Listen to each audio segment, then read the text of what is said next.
What's up, everyone? Marc Lobliner, CEO, MTS Nutrition, Chief Marketing Officer, TigerFitness.com, creator of the Outright Bar, as well as partner in the Ambrosia Collective and 015 Nutrition. And I am also a Phase 3 Exos trainer. What that means, I put in time, I did the mentorship, also have other certifications, including CrossFit. Now, a lot of coaches are decent coaches or really good coaches. They just don't know how to get the buy-in from their athletes. And I want to explain athlete buy-in, which is the most important part of coaching. Because no matter where you go, whether it's Exos, whether it's CrossFit or any other training methodology, the number one thing of any credible training organization is mindset. Mindset, mindset, and mindset. If the mind is not right, the body cannot be right. The mind needs to be right. That's what separates the good from the great to the unstoppable. That is what separates the cleaners from the closers to the coolers. If you've read that book, Unstoppable, From Good to Great to Unstoppable. Okay. I want you guys to realize that without buy-in from your athletes as coaches, that you will fail. Whether you're a hockey coach, whether you're a strength coach like me for sports like soccer and now wrestling. Whatever it is you are, if you do not have buy-in, you will fail. And I will give you some examples of athlete buy-in that will help you devise a plan and a methodology to get your athletes to buy in. Some of these will be other coaches, some of these will be me. But I want you guys to just pay attention. Okay. Now, what is buy-in? Buy-in is understanding that the process will lead you to your goal. For example, as a strength coach, explaining to children, meaning athletes 10 years to 24 years, explaining to them why hopping over little hurdles and why doing mini band work and why doing reaction drills will lead them to their goal of playing Division I soccer. That's a tough sell because they've been taught from the beginning, the more touches on the ball, the better you'll get. What they don't realize is that some things that will hinder them are speed development, strength development, reactionary development, and of course, the most important, injury prevention, which is what I do. Now, how do you do that? Now, first, I'm gonna actually just give you an example of things that don't work. Now, my daughter's soccer team is coached by a very talented group of coaches. And a very talented coaching or training organization actually does their training for conditioning. Now, whether I agree with what they do or not, they do a little too much on the conditioning side, a little too little on the recovery, pillar prep, movement prep side. But that's not for me to say. There's no wrong training methodology. Obviously, I feel that the one I devised for my athletes, combining things from Exos and strength and all the things I've read and my experience coaching thousands of athletes, through bodybuilding, through performance, through speed, through injury prevention, I devised my plan. I believe mine's superior. They obviously believe theirs is superior. But here nor there, they had an issue where only 5 of 20 girls were showing up for these sessions, I believe. And that's a huge problem because this is an elite program. This is a college prep program where I guarantee you 95 to 100% of the girls on that team, their goal is to play either professional or Division I or some form of of soccer beyond high school. However, whatever was done by this guy who's a great friend of mine, he's a great guy, the athletes didn't buy in. And maybe he tried and maybe their parents were telling him other things. Maybe their coach wasn't giving them the proper directive on the importance of this program.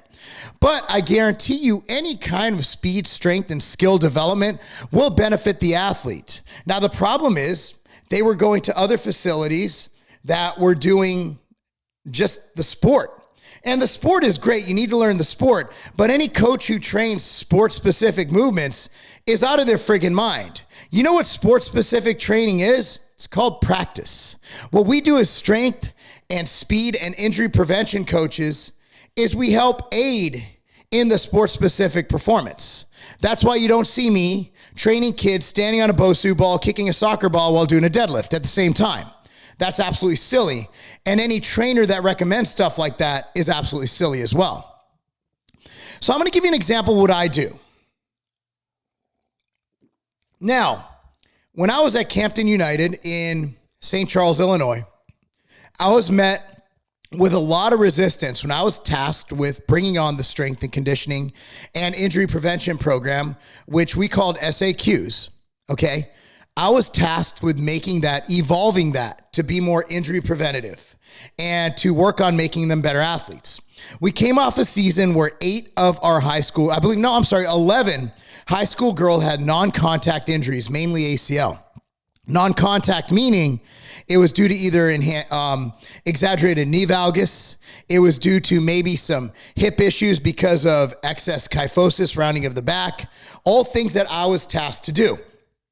When I initially developed my program, which includes mini bands, which includes mini hurdles, which includes different kind of running and skipping and marching, which also includes loading, such as goblet squats, med ball snatches, and hex bar deadlifts. Convincing these upper middle class, hoity-toity, well-to-do parents that weight training would benefit and not hinder their child's performance was tough. The good news is by the end of when we were done, okay, by the end of my year at Campton, we went from 11 non-contact ACL injuries to 0. We had a 100% improvement. We went from 11 to 0. Same season, same season length, same everything.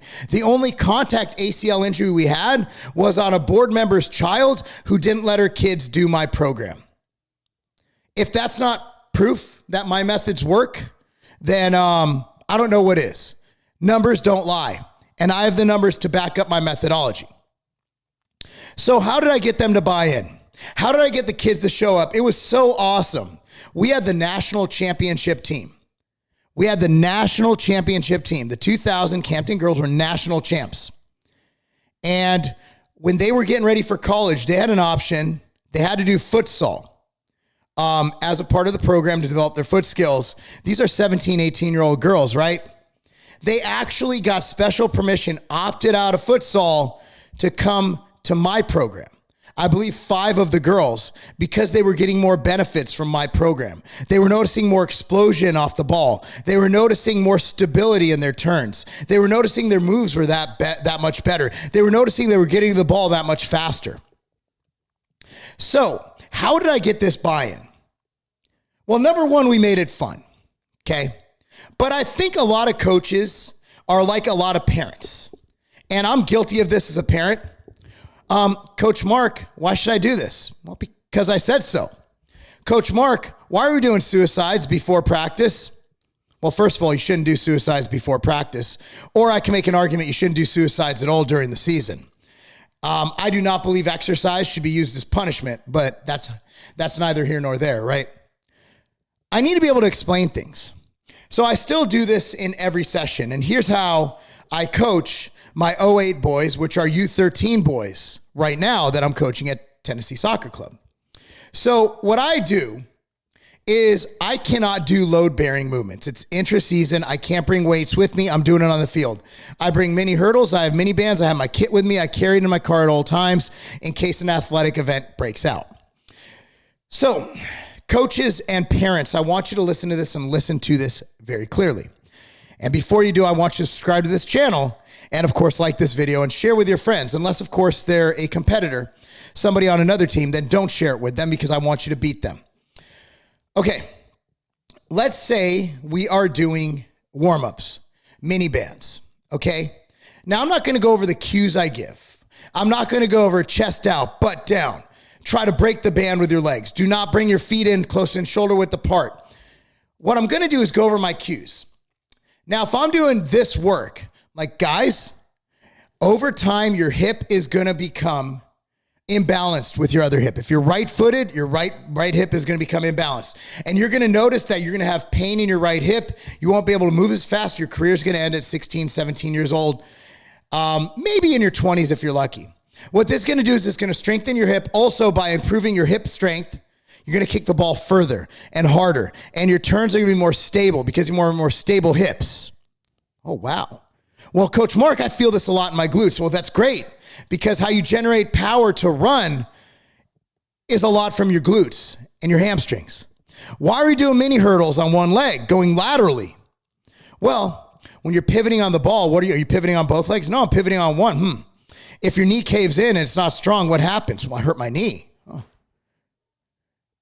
Kids, you're doing this to strengthen your knee for stability, because I don't want you to hurt your knee and get a painful ACL surgery. I'll say that straight up. Coach Marc, why are we skipping? It looks silly. Well, you're skipping because I'm teaching you to run with your arms, because I'm teaching you to keep your chest up. Because when you hit absolute speed and you're doing a run as a forward or even as a center back and you get an opportunity to do a run, do you want to be able to use your arms to make you go faster and balance yourself to beat the guy out to get a 1v1 versus the goalie, versus the keeper? Yeah, Coach Marc. In wrestling practice, right? I get them for the strength. Coach Marc, why are we lifting heavy things off the ground? Well, I mean, one of your moves, isn't it picking someone up and slamming them? Yeah. Okay, that's cool. Marc, why are we doing this movement? Well, triceps. You're battling with your arms. You're fighting. You're slapping each other's head. What's this movement? Oh, okay.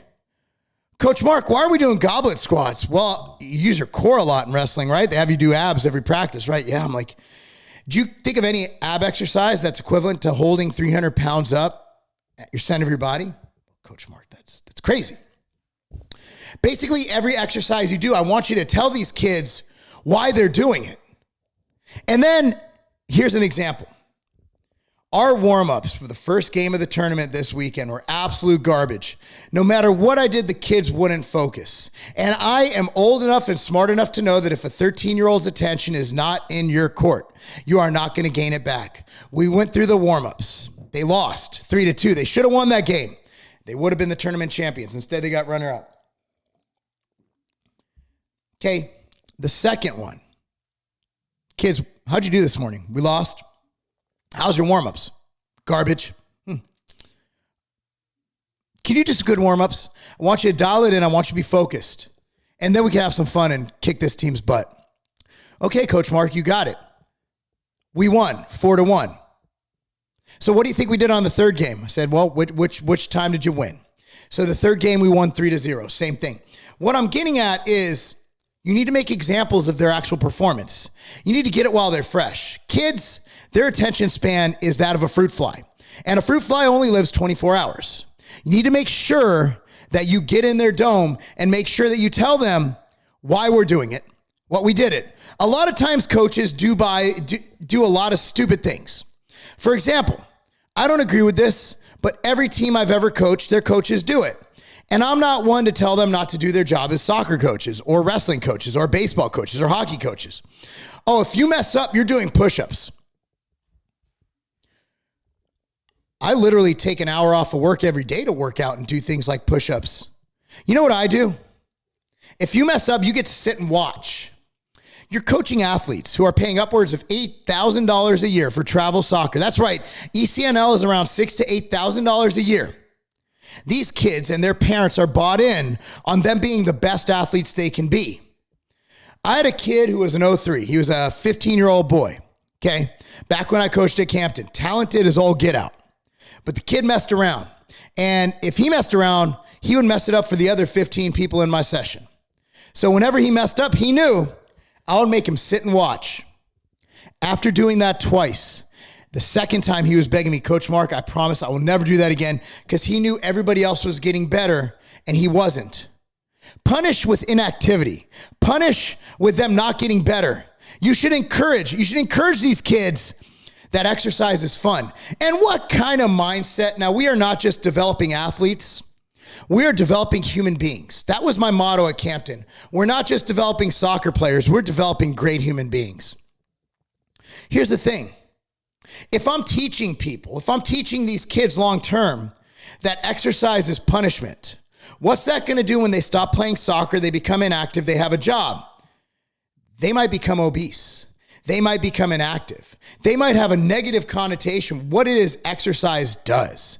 Exercise is punishment. I want them to love exercising. I want them to know that exercise will make them better people and better players. I want them to enjoy the pain and suffering from our sessions. I want them to enjoy the burn they get when they're doing eight mini band reps, 3 sets of 8. I want them to get stronger and better, and I want them to get mentally tough, physically tough. And if we're having a strength only session, I guarantee you there's gonna be some hip hop in the background. We're gonna have fun. We're gonna break PRs and we're gonna celebrate like it's 1999, guys. Guys, at the end of the day as coaches, our job is so great. It is so great. I am so honored to be able to coach these athletes because when I was a child, it was a couple coaches, Coach Miles and Coach Scott McCrilla, Coach Cornell Miles and Coach Scott McCrilla, that saved me from literally dying because they took the time to teach me not only how to be a great football player, but also how to be a great man. I don't even know if they realize the reason I'm living in this big house overlooking whatever it is in Brentwood, Tennessee, isn't because of some social studies teacher. It's not because of my homeroom teacher. It's not because of my creative writing teacher. It's not because of some guidance counselor. It's because of 2 meathead football coaches. One, a 6'4", 300-pound former linebacker in the CFL, and one, just a big, strong dude who played football and coached it. They're the ones who made a difference in my life. And while I was considering running for Congress in the great state of Tennessee to help my community, to help my state, I realized my best use to society is developing these children to be great people, to be great leaders, and to do great things. That's why I coach. And I want you guys to do the same. Help in your community, okay? Help these kids. They are our future. Drive their work ethic, drive their understanding, and drive their teamwork, and let them know that they're not just on the field to win at that game. They're on that field to win at life. Guys, I appreciate you watching. Hopefully this helps you. I'm Marc Lobliner. Again, beyond the scope of this video, if your kids need snacks for between games, there's the Outright Bar, phenomenal bar, perfect whole food based, perfect energy for kids, healthy fats, superfood honey, high quality protein. I give it to my kids. Heck, it was created for my kids to eat between soccer tournament games. It just happened to become the #1 bar in the country.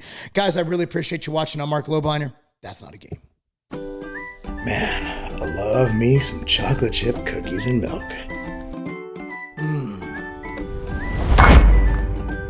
Oh, I was eating chocolate chip cookies and milk. Chocolate chip cookie MTS way. Made with real cookie bits.